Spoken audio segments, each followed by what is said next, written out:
Two unemployed actors, two unemployed actors. They're just between projects. Welcome back to Two Unemployed Actors. Hey! I'm Max. I'm Sam. And another week. Yeah, we're back and we're bigger and better. Yeah. Oh, one of those things is true. Well, the tech plug-in and fancy button stuff on the software is taking a little bit less time each week. Yes. But not by much. And last show was fun too, editing.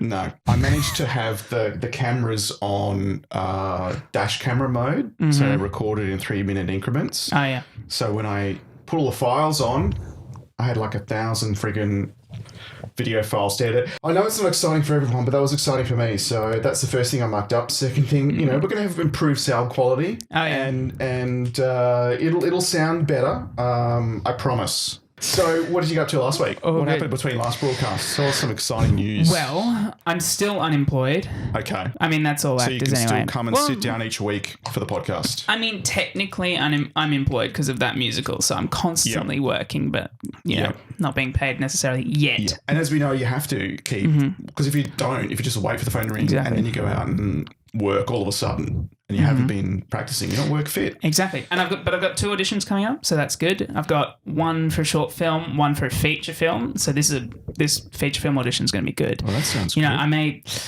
become employed. Maybe we'll have to postpone this for 4 months. That's good. You can dial in from set. I'm sure they'll understand it's all about you. Oh, yeah. I've jotted down some stuff to talk about. Have you? Yeah. I'm like... What's first on your list? A lot came up. First on my list, let's have a look. Oh, wait, that's from last week. That's from last week. Oh. No, wait. No, I got some. I got to go. Give you a shot. Appearance versus talent. This industry, yes. Appearance is a big thing. Talent, yeah, but it's probably second, right? If you look the part... Yeah. You don't have to be as talented as the guy who doesn't, right? The guy who didn't get it could be more talented than you, but if you look I think better this for gives the you more role. opportunities. If you are talented and you're there, well, first of all, you've got to fit the part. Yeah, so You got to fit the part, 100%, yeah. And then if you are talented, it probably unlocks more opportunities with that performance than if you were looking for your mark and standing there and saying 2.5 lines. Oh, definitely, yes, 100%. Like having the talent definitely helps a lot. Yes. And you do need talent. Yes. Both is good, the appearance and talent, But that's the funny thing, because someone less talented than you, and this has happened to me before, someone less talented than me got the part. But it's Are we because naming names? Is that what it feels like? You really want to name the name? I don't think we're naming names. That's up to you. But I'll make sure it makes the cut. Yeah. I remember I was final for a TVC. And I missed out because I was a couple of inches, literally 2 inches shorter than the female lead. So, I don't know. There we go. Talent didn't really come to it. But, apparently I'm a short person. Well, I think it comes down to... that day. It comes down to you can have the talent, but if you lack the right look, you're not going to get it. No. But you can have the right look. Yep. If you've kind of got talent, you can still get it. Yep. So it kind of doesn't work both ways, but that's the industry, I guess. Yeah. It's deep. We're going deep here. This is 2 unemployed actors. Whereas all I got out of it was I need to wear heels or lifts in my shoes. Last week, I'll tell you something that happened to me. Yes. Please. I'm a part of this program called Actors Anonymous. No, I'm a part of this program called Storyville, because the union here in Australia, the MEAA, runs Storyville, which is a program where they bring actors into primary school, and we're talking kindergarten, year 1, to make reading fun. So literally on my bookshelves, I've got a whole section for children's books, not because I'm creepy. Yeah. This is why. Because reading's got to be fun. It doesn't come with a worksheet and tests and stuff, because I'm not a teacher, clearly, as I demonstrate each week, as I try and can teach control some Adobe stuff to some people. Yeah. So like, sit down and listen. No, that didn't work either. Yeah, make reading fun, because sometimes these are children who maybe their parents don't speak English and they don't have access to these sorts of books at home, or, they don't have the money for books. It's a way to really make reading lots of fun. We're not talking like a full-on turn up in a costume and run a scene and do like a workshop type scenario, because that would just frighten the kids and be a bit creepy. Probably. It's not like a especially stage. if it was you in that costume. Yeah.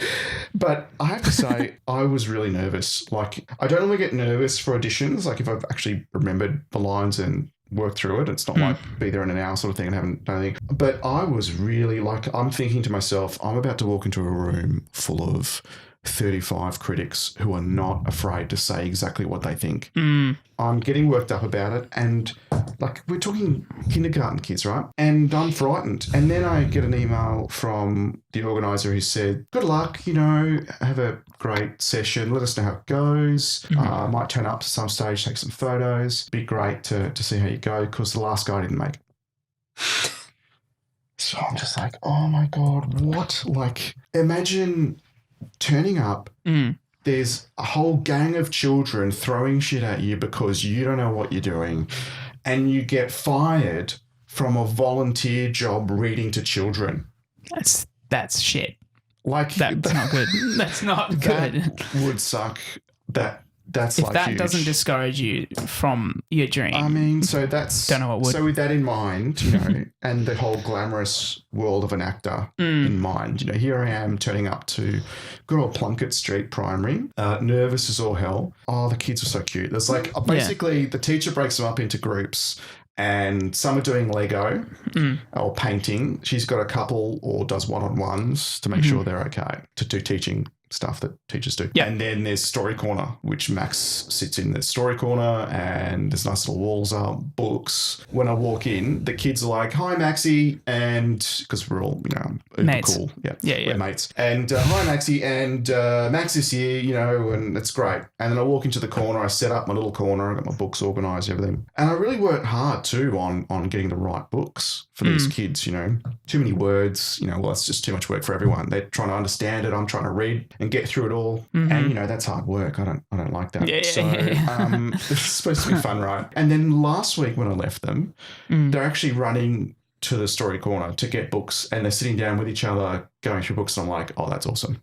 Yeah, that's cool. Really cool. Nice. I've achieved that. And they asked me back for term 2, which is another sign of success, a little badge of honour. I now think it's like resume worthy. Oh, yeah. I could add that to my add CV. It to your resume. But I think it's CV worthy now. I'm going to actually put performances weekly, Storyville. Yeah. Could sound like some touring theatre group or something. So I survived. I was so excited. But by halfway through, they're all eyes on, and we're going through the book, and it's really cool. So I feel like I've achieved something, which is good. And there are happier children at Plunkett Street. Yeah, nice. Because of my acting ability as much as my ability to turn up each week, because saving the world one step at a time. Actor. With acting, yeah. I have had a couple of auditions over the past week, and there was do you like those emails? You're doing all right. Like, you've got a couple of auditions last week, a couple of auditions coming up. Auditions That's okay. are good. That's but good. If you don't get them, they're just auditions, and then but you're practicing. I guess you're a professional auditioner. The doors are opening. Yeah, of course. 4 of them. And you know those emails you get, you audition, and then you get an email. It's like, oh, we loved you. It was great. You were so good. You're amazing. Perfect for the role. But guess what? You didn't get it. Sort of thing.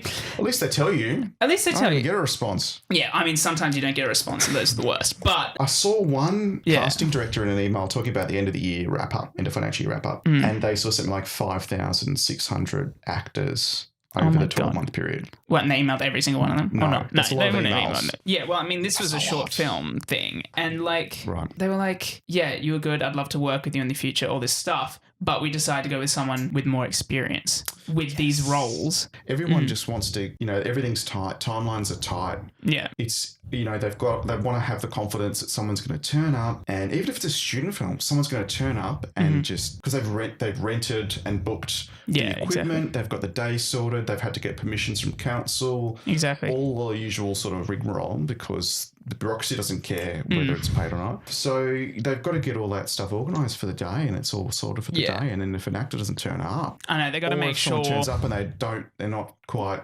as quick on their feet. Yeah, they got to make sure you're committed. I can see it from both sides. You know what I also hate hearing? What? When people are like, oh, you're an actor. You make sure you have a plan B. It's like, you. You know what I'm saying? Someone said that to me, and I actually said, well, this is my plan B. And plan C. And this is my plan B when I didn't like corporate anymore. What did they do? They walk away?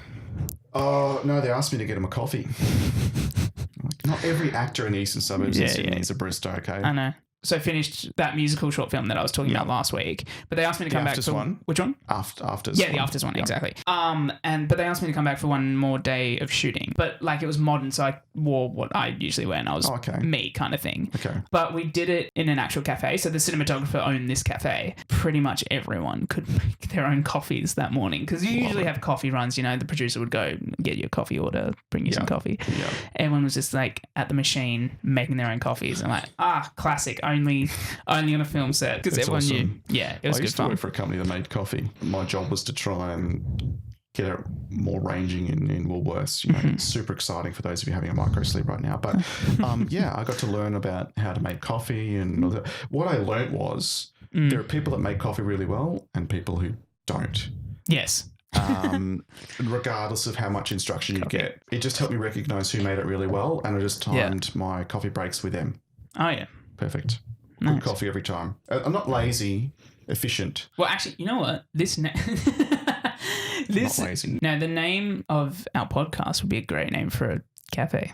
Two Unemployed Actors. Yeah, hell yeah. God, we'd be batting away the actors though. We'd have two as barista. We'd have three bumping into tables. It'd be like just a group of unemployed actors. Yeah. No, that's the freaking standard. Just we need. Call it Unemployed Actors Cafe. Yeah, that's the stereotype. I hit the table after you asked me not to. There we go. Don't abuse the table. I get abused if I hit the table. Don't abuse me or the table. Simple rules, mate. Not two. I've broken both of those, haven't I? We only hire... I have noticed. We only hire unemployed actors. We only serve to unemployed actors. Oh, so it's a niche market. Unemployed actors can't afford lots of... we'll probably go out of business really especially soon. In Sydney at the moment. It's like restaurant prices for bad service. Well, I saw something on Facebook the other day. It's like me saying I'm really poor while holding a $6 iced latte, which is my life pretty much. Choices. Just make the right choices. Yeah. And the choice, the right choice. Going through a severe emotional moment, and that was the right choice. Yeah. So I had to do a self-tape last week. Yes. And I needed a reader. Let's get back to this. I'm so I had to ask Emma, and it's kind of a double-edged sword because she's like, with the music theatre background, she knows when to talk and when not to. It's great. And the issue is I get two reactions. I get a laughter or I get the frown. After you do the self-tape, yeah. Laughter, it's encouraging, especially if it is a comedy. But the frown throws me off just as much. But laughter, of course. I mean, I don't want to... It's good. I can finesse the editing. But it's just freaky sometimes, So, I have to sort of get my eye line and then I ask her to step aside. Oh, my God. So I don't have to look at her and her reactions while I'm doing the scene to distract me from the scene that's supposed to be this amazing scene, obviously, that I'm auditioning for. Yeah. Well, I used to do self-tapes with my mum and, some of those scenes would be very awkward to do with your mum. Romantic scenes? Oh, sometimes. It was really weird. I was just like, Mum, just don't look at... Just stare at this laptop screen. That is Or I'll be... it was weird. But also because she's not... How does she feel about it? Oh, yeah, we've got another romantic scene. No worries, we'll do this. It's not like multiple... Time. It's not like I'm dodging all the other scenes like, Mum, we got another romantic scene. That's a bit weird, but you know what I mean? Yay! Yes! No, she's not an actor, so I'll be taking moments of, dramatic silence or dramatic pauses. Yep. And she'll look at me and be like, mouthing the lines, and it would take me out of character. I'm like, Mum, I know. Yeah. I know. Didn't you recognise my dramatic pause, Mum? Yeah, exactly. I'm like, Mum, we have to retake this. That's my dramatic pause. Because you can't cut in a self-tape. A bunch of cuts, cut it all together. God, could you imagine? It's like a 30 seconds of a... And they're watching it like, oh, this is at least 15 different. Edits and a 30-second saying. Yeah. Well, at the moment, because I have this other audition coming up for this feature film, I've asked Jess to do it, my girlfriend Jess to do it with me, which is better because... Is it a romantic one? It's a party scene and we're kind of playing... Mind, but I'm just saying it'd be easier with your girlfriend, I guess. Yes, it would be. We're playing 15-year-old sort of thing and we're in a party kind of drinking and all that stuff. But so far so good. But it's good because we have to then sing a little bit of a song, You Are My Sunshine, at the end as a joke, and we're kind of tipsy. Okay. So it works because I'm looking at her and we're both laughing. Yeah. So it's really real. Sing too. She can sing too. Yeah. That's good too. It's not, I don't think the character's meant to be able to sing. Drunk singing. Drunk singing. Yeah. I can't even drunk sing, do I? Yeah.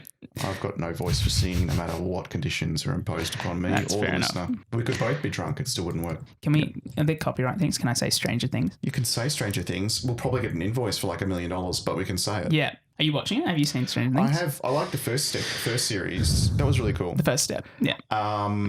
Because the first year, because it just took me back to the I remember 80s. the 80s. So No. and it was great fun, and I really enjoyed it. And it was kind of Wait, I kind you're of like not those 20? quirky sci-fis. No. Oh, shit. Okay, stop it. And the second one was kind of a bit way out, but it was okay. So I it's dark. just see what happens. Yeah. Mm-hmm. So you're up to date? Yeah, I'm up to date. Oh, sweet. Yeah. No, because I started watching it. I kind of didn't get into it. I was kind of, okay. But yeah, anyway, we were watching and the guy, what's his name? Billy, the brother, the abusive brother of Max. Do you know? So he's Aussie, we found out, which is awesome. It's awesome finding out that actors in stuff you love are Aussie because it gives you that hope. Yeah, like they can do it.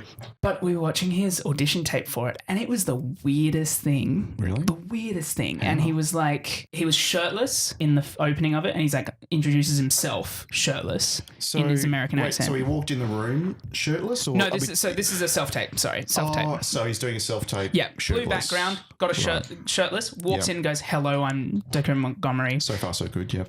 Then cuts and he's now in a shirt and does the scene like that. So basically he's just showing them that he's got abs. During every transition, because he had like 2 scenes to do, he'd like just dance and do weird stuff. And then I read about it. He wanted to make a splash with the directors, with the casting directors, because like they must get heaps of auditions all the time. Out of 1,000 self-tapes, Exactly. he And wanted to make sure they remembered him. Exactly. And he was so he was gonna excited. take his clothes off and dance.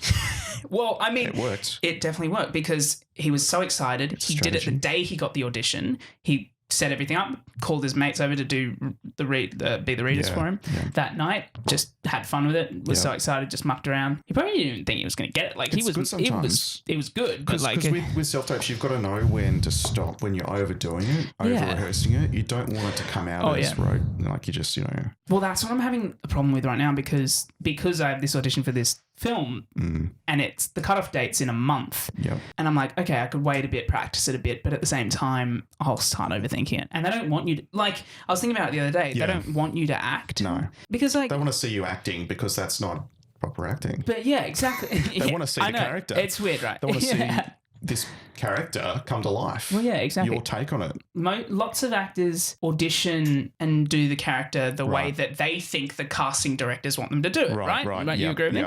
But what the casting directors want you to do is do it what you think. How you think it should be. And how does the character fit into that world? Yeah.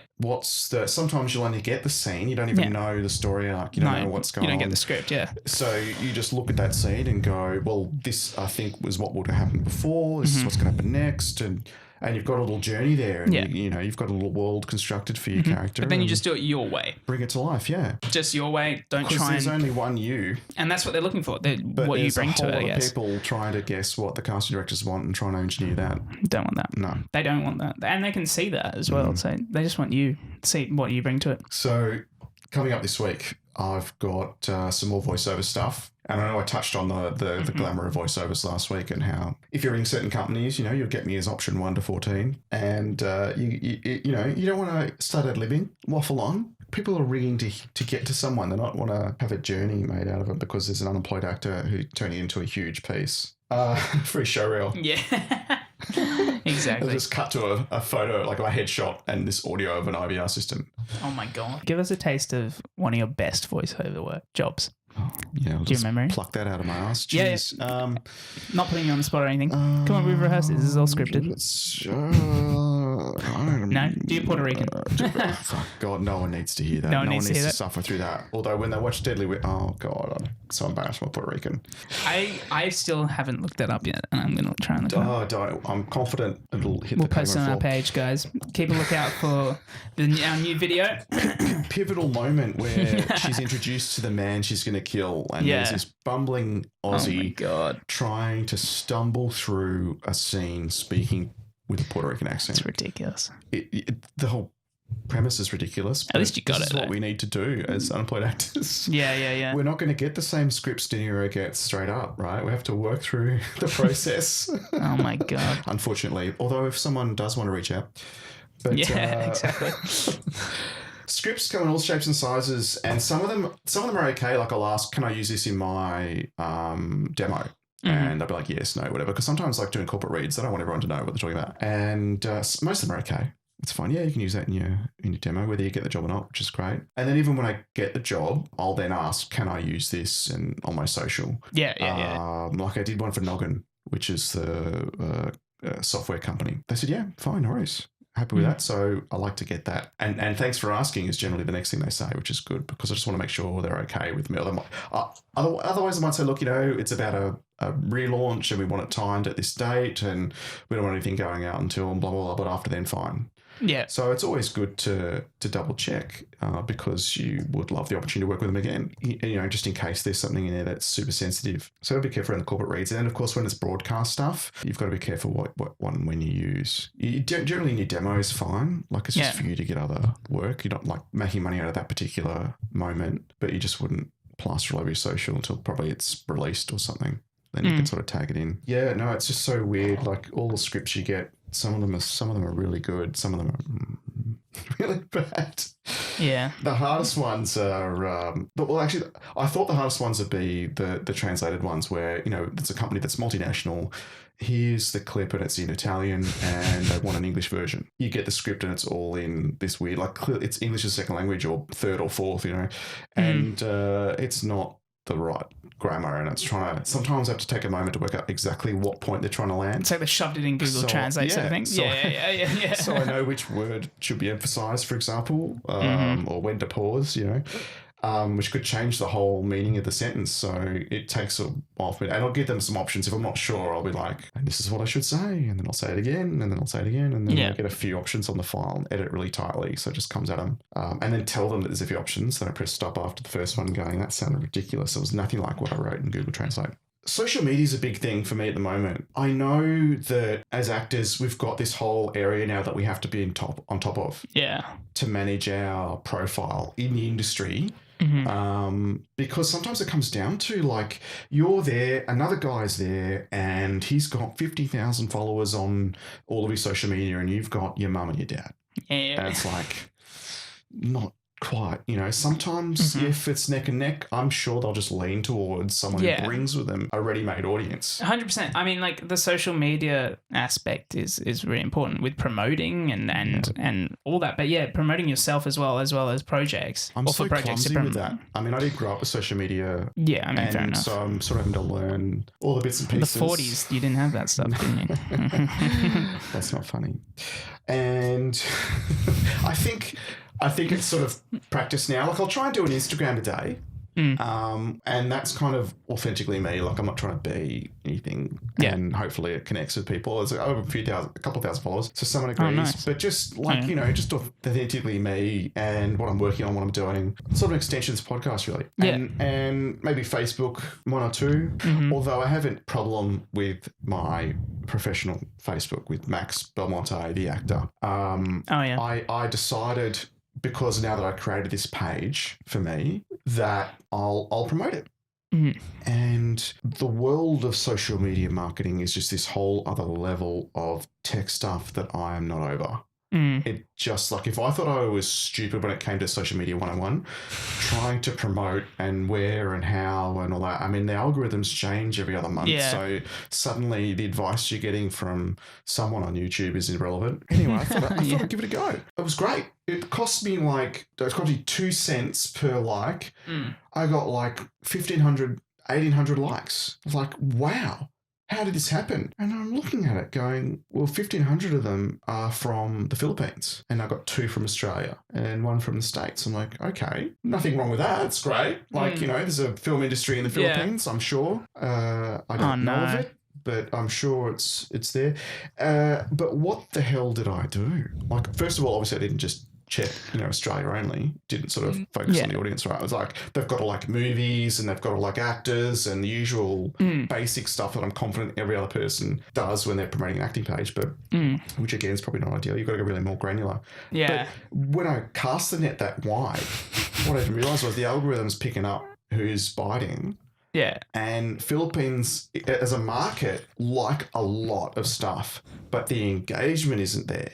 Okay. So there's some learning for you. There we go, Because, so for any brand, or whether you're a brand of an actor, lots of liking goes on, but not much else. Especially if you've got to sell something. If you're a brand that sells something, it's a smaller percentage of the amount of likes from the Philippines to purchase something. Yeah, okay.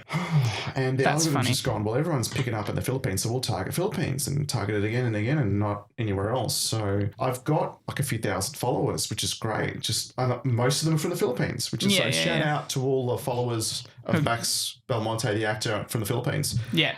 Listen to this podcast. Give me a leg up there. But yeah, I mean, if I thought I was pretty average at social media marketing and taking selfies on Instagram and the usual stuff, I'm definitely out of my depth when it comes to promoting social media marketing. I know the basics. I don't buy likes, don't buy followers, that sort of, because, some analyst in a room with no windows is just going to change a few numbers in the algorithm and it's just going to recognize it and drop. I remember a few years ago, blogging was a huge thing and everyone's taking photos of themselves for their blog or whatever. They actually said, they being Instagram, we're going to do an edit. We've got the algorithm in place to be able to strip back all of people who purchased followers. And it was so fascinating to see some bloggers go from, 120,000 down to like 60. Oh my God. And some dramatic drops you could see that were a part of their plan to buy engagement, buy followers, buy likes, makes them look more popular, I suppose. It was a rude shock for some because it could be expensive. Oh, plus your credibility. I mean, Yeah, I've promoted, I think, once on my actual acting Facebook page. And that's okay because the first thing that strikes Two Unemployed Actors is it costs money to promote on social media, and they do change algorithms now, so it's harder to naturally, organically come up in strangers' feeds, so you need to pay to be there. No, but it's good because I did it for a gig. I was doing like a music gig down at a pub and I promoted like an ad for that. So that was good and I got some people down there. So that was good fun. Mostly my friends. Agents are fun. I'll tell you what just happened. You haven't got an agent though, right? I'll tell you what just happened. Okay, my story agent just sent me a text message. Oh, you do have agents? Yeah. I swear you told me. Oh, no, not for voiceover work. I have an agent for acting. Okay, yes. Shout out to Archer Management. Shout out to Jess. Hi there. Please check your emails. We've sent you an audition ticket through Casting Networks. Brilliant. Casting Networks. There we go. How do you like that? I'm actually talking on a podcast about being an unemployed actor as a message comes in for an audition. Like that just then? Seriously, that just happened. Oh my God, look at that. How good is that? It's perfect. Well, we could all just guess as to what that audition might be. Exactly. I'll tell you next week. Yeah, you have to. Or not. We'll see. We'll see, yeah. Can you do a Puerto Rican accent of an Irishman in Puerto Rico? Oh, my God. An Irishman who's been in Puerto Rico for 20 years. All right, thanks for spending time with us, being a part of us in our week of in-between projects. We'll see you again next Thursday. Yeah, see you guys. Two unemployed actors.